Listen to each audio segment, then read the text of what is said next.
Welcome to Dance to Heal.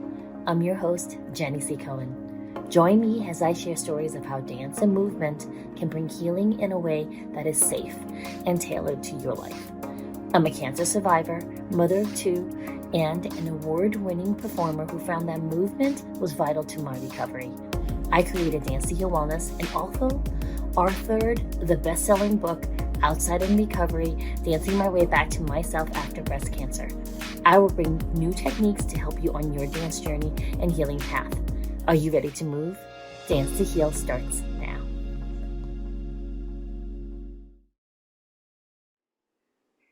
Thank you so much for being here, Yvette. It is my absolute pleasure. Thank you for inviting me on your podcast. Yes, I'm so excited to have a conversation about this. My platform is to have people dance to be present. And I'm absolutely thrilled Yvette is here today because we are going to give some suggestions of what do you do once you're present. A lot of people are actually quite frightened of being present, Yvette. We're usually coming up with over busyness, and I would love for you to speak about how you help your clients master their mind. Oh, that is a load fool. So really, it starts with self-love. Self-love is the foundation of not only your success in your personal life, but also in your professional life.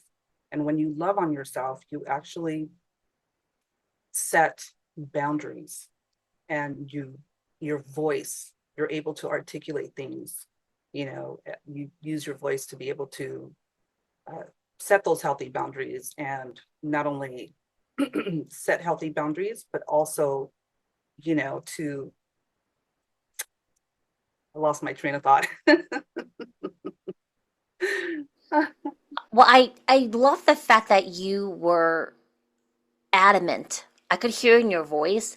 Self love is actually a lifetime journey. It really is. It really is. And the way you love on yourself is you really have to, I always tell my clients, like first thing in the morning, when you're looking all disheveled, right? Your hair is a hot mess, is you go into the mirror and you tell yourself that you love yourself and that you are worthy and deserving, because that sets the tone for the day. Ooh, I love that. I love that. I'm going to add a caveat, audience. You want to make sure when you do it in the beginning, it's going to feel disingenuous. You know, it's like a little white lie you tell yourself, right? I love you, kind of. Oh my gosh, right? And so do some dancing before. And then what's another step that they can do, Yvette, after they start the look in the mirror and say, I love you? How do we maintain that I love you by the end of the day? It's really doing things to support that love. And everything is trial and error, because like you mentioned, the brain, it's going to feel uncomfortable to the brain. And the reason why it's going to feel uncomfortable to the brain is because you're not used to loving yourself. We're not taught to love ourselves as a child. And because of it, we don't know how to love ourselves. And then when you throw on, learned behavior that may not be healthy, or, unhealthy environments, then we create, unhealthy patterns for ourselves. And those unhealthy patterns lead to a false identity about who we really are. And so by loving ourselves every day and every morning, we literally set the tone for our brain to eventually believe it. So here's a little bit of neuroscience for you. As we repeat it, our brain will visualize it. And the more we repeat it, the brain will eventually believe it. And according to neuroscience, it takes about 67 repetitions for the brain to believe something and store it in the subconscious. I And love so that. I love that. Is there a time frame those 67 repetitions have to occur by? it's it's one repetition per day, basically, morning and evening. And so it just depends on the brain, because everybody's brain is different and the trauma is different for everyone. I have some clients that cannot even face themselves in the mirror. because they did not love themselves and they didn't feel that love growing up. And so because of it, they become very emotional. And so I have them start telling themselves that they love themselves to the wall, or just, just on their own, until they're able to face the mirror. But then I have them go high five the mirror because they loved on themselves. Because we want that dopamine rush, which tells the brain, you know what, this is actually a good thing. I got excited. I got excited with that. I love the options. I love the options, and I even remember back when I used to get my period every month. TMI moments. Sorry, folks. I'm in menopause from chemotherapy. So, yeah, I didn't warn you about that one, Yvette, before coming onto my podcast. No holes barred. It's important to tell people. We're women. Yeah, and the real talk moment about this is our moods about ourselves can even fluctuate month to month, day to day, minute by minute, hour by hour, and it's good to have options. Some people need to literally put on a happy song first before they can even consider the next to do thing. And some people automatically can go right to that hardcore look yourself in the mirror and say I love you. And I remember one of my first dance instructors, she had been dancing 30 years and she still got stage fright. And the only way she could get over it, Yvette, was to look people between the eyebrows, like right here. Very interesting. And it would look like they were being looked directly in the eye by her. And it was the only way she could slowly transition into performer. Now, this is an accomplished master performer. Wow. And she had to use that trick in live performances. And she does live music performances where you can't control how the musicians are going to play that day. If they suddenly are brought into another level and they start going off on an improvisation that she's never heard before, she has to go with the flow. Wow, So, that is yeah. incredible. I think for clients that really have a hard time with self-love, journaling is really good, especially when they start to have those negative thoughts about themselves, because it allows your brain to process those emotions. And then you just go back to loving on yourself. Exceptional in this data world, this digital world. Apologies for any noises. I have cats suddenly going crazy in my room here. I don't know why. Maybe Hey, they're excited about the topic, Yvette, right? right? Love it. So I love this.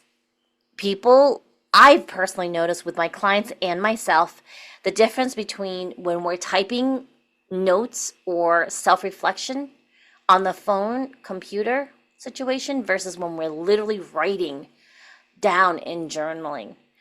With my clients, we talk about this process of speaking to your subconscious, your unconscious through journaling.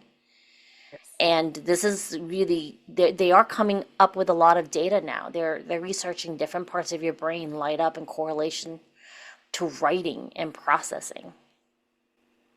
Absolutely. And when you handwrite, your brain actually retains 90% of what you write, which is phenomenal. And believe it or not, when you love on yourself every day, your brain lights up. Like if you were to take an MRI imaging of your brain, there are parts of your brain that literally light up because of that love that you're giving yourself. Oh, I love that. Are those parts of the brain that light up, are they correlated normally, or are they just special areas that light up when you say I love you to yourself? That's a good question. I know that there's an actual peer review article that I send to all of my clients Oh, yes. So it really focuses on, self-love affirmations and what they do to the brain and how the brain lights up. And they actually have specific neural images on the peer review. I'd be happy to link it here so that way others can read it. But I don't know exactly which parts of the brain that light up, but it does light up when you do those self-love affirmations. And what they find is that when you attach an affirmation to a goal, right? So whether it's, I want to set healthy boundaries with myself. So I'm going to say, this self-love affirmation every day. And so what happens is that normally the brain sees any new habits that you're trying to create as a threat. So it wants to shut down and prevent you from doing that. It's the reason why most people quit, any of their goals within a week or two, because the brain has not developed those neurons into full size to be able to, make that habit stick.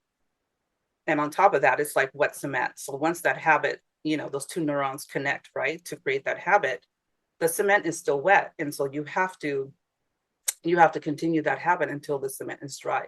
And then that habit now becomes subconsciously automated. And so this is why I tell my clients, like, don't stop doing what you're doing, because your brain will take you back. It'll try to prevent you from doing that habit. Just keep moving forward. Don't focus on the times that you're not doing those specific affirmations. Just focus on the times that you are doing it and celebrate it until those affirmations become a habit. Because what happens is that those affirmations that are attached to the goal, right, your ability to achieve that goal now becomes much higher than someone that doesn't attach an affirmation to a goal. Ooh, that's gold right there, y'all. So thank you so much for offering to add the attachment to that article.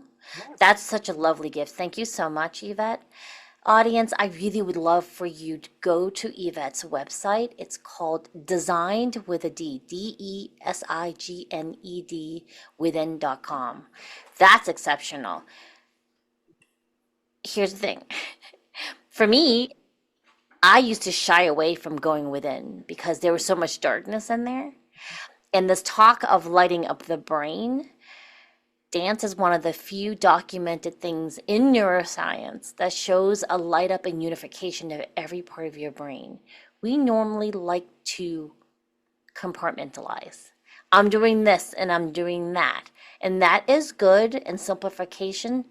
And at the same time, when you do dance to get yourself out of trauma response or fight or flight, then for those of us who have difficulty being still, then I love this idea of what you were saying. I think it's easier to pour the cement for self-love in those type of situations because we have all those endorphins running through our bodies from listening to the happy music or the even if it's slightly happy sad, there's an emotional response and it's easier to set that pathway, that foundation, pour that cement per se. Eva, Wouldn't what's the, go ahead. I was going to say, wouldn't it be amazing that while you're dancing, that you're saying your affirmations, right? Can you imagine? Woo! Really let that brain light up. Yeah, yeah. So, Yvette, on your website, Designed Within, they can book a call, right? If someone's really intrigued by this and wants a little bit more time with you, they could do that on your website. Absolutely. Absolutely. Okay, Yeah, my good. whole focus is on really, helping individuals to become their true authentic self, allowing your mind to expand and really learn how to connect, with, in your relationships, at work, in your professional life, really, up leveling yourself and accepting yourself for who you are, where you've been, right? Because we can't change the past, but it's really accepting ourselves for, the mistakes that we've made in the past, but also understanding where we are and where we're headed. Oh, I love that. That's really important. We're so hard on ourselves. We Absolutely. rarely, right? We rarely give ourselves the grace we give other people. So true. And then we have a few more minutes left. I can't go too long. I'm so sorry, audience. This is such a enthralling conversation. I think it's so cool. My producer will have my head if I let it go too much longer. However, one last story. I know Yvette may just have to come back, you all, because, that's what I always say when we don't get to everything we want to talk about. Will you just share a story about how you came to realizing that the first step is self love? It was really reflecting on my childhood and recognizing as I was growing up, I experienced a lot of abandonment and neglect, and I was not allowed to use my voice to defend myself, even when I was right. And that created a lot of insecurities, lack of self worth and confidence. And I got to the point in my life where I was, I would tell myself that I hate myself. Why Mm. am I here on this earth? And what that does is that creates a filter for every area in my life. And although I dated very successful men, I did not feel worthy to marry them. And although I was very professional at work and did amazing, I was amazing at my job, I never felt that I was worthy of receiving a promotion. And so this is how that hate, any negative emotions that we have about ourselves can really prevent us from really achieving and breaking through the glass ceiling, especially as women.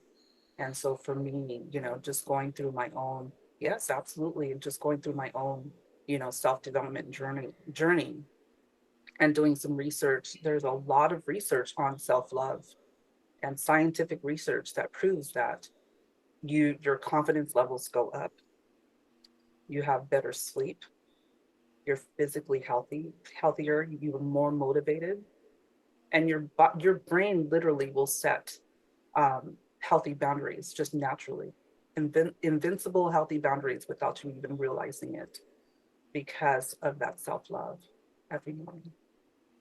It is so automated that I say it without fail every morning. Oh, I love that. I love that. We're going to end on something, audience. If you're feeling resistance to even trying the self love, I want you to marry that with going to danceandheal.com. Danceandheal, HEAL.com, and access the dance class and stretch class I have there, and then try that exercise. This is a reminder. Here's the thing. does it without Yvette does it with. I'm sorry, folks. It's just really interesting that my cats are wrecking the room behind the computer right now. I love it. Right? Yvette just said to us, I do that without fail every day. We're at the after for her. It is okay if you do it once and then do it once again a few days later and then do it once again. You will build this up to mastering your mind. This is a journey, folks. Make sure you give yourself that grace and come back.